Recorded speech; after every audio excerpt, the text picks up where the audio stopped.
මේ මොකද්ද? ඉතින් ආච්චි. මම තාම නයිටි පිටින් ඔව් අපිට පේනවා. නයිටි ආච්චි. දාඩිය වැක් කරනවා මේ. මොකද මේ හෙට එනවයි කියපු වැඩට කුළුපටිය අද ආවා. අද මම උදේ නැගිට්ටෙත් ඔව් නයිටි පිටින්. හරි අමාරුයි. ඒ මොකද? ඒත් මං හිතට ධෛර්යය ගත්තා. මං හිතුවා ජේසු කියන්නේ අද ඔයාට ශක්තිය තියෙනවා අද කරගන්න කියලා. හෙට එයා එන්නේ හිටියා. ඔව්. දෙවෙනි තේ එකක් හදාගත්තා. නියමයි. නයිටි පිටින්. එයාටත් එකක් හදලා දුන්නා. නයිටි පිටින්. ඉතින් බොනවා. බොනවා. නයිටි එක පිටින්මයි වැඩ කරන්නේ. නියමයි. එයා උඩ වහලක් සුද්ධ කරනවා. නයිටි ගරාජ් එකේ බබාලගේ ගරාජ් කැල්ලේ. උඹ හොලයි අනම්මනම් ඇట్లా තියෙනවා. උඹ ගහක් තියෙනවා කඩාගෙන වැටෙන්න ඕනේ නේද? ඔව්. ඉතින් මම පල්ලෙහා ඉඳගෙන කොල්ල ටික හින්ද පිච්චු.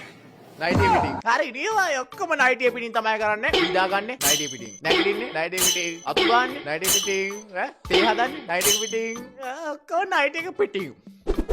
ඔක්කොම නයිටි එක පිටින්. සුපිරි නියමයි ඊයර ගොඩක් අමාරුණා කිව්වා. ඒත් නයිටි එක පිටින් නිදාගෙන තියෙන තේ හදලා තියෙන නයිටි එක පිටින්. ඉතින් මේක ඇත්තටම කියන කිසිම වැරද්දක් නැහැ මේ ආච්චිට. මොකද මේ ආච්චි හැමදේම කරන නයිටි එක පිටින් ඒක විතරයි පොඩි අවුලකට තියෙන්නේ. එතකොට shopping යන්නේ නයිටි එක පිටින්.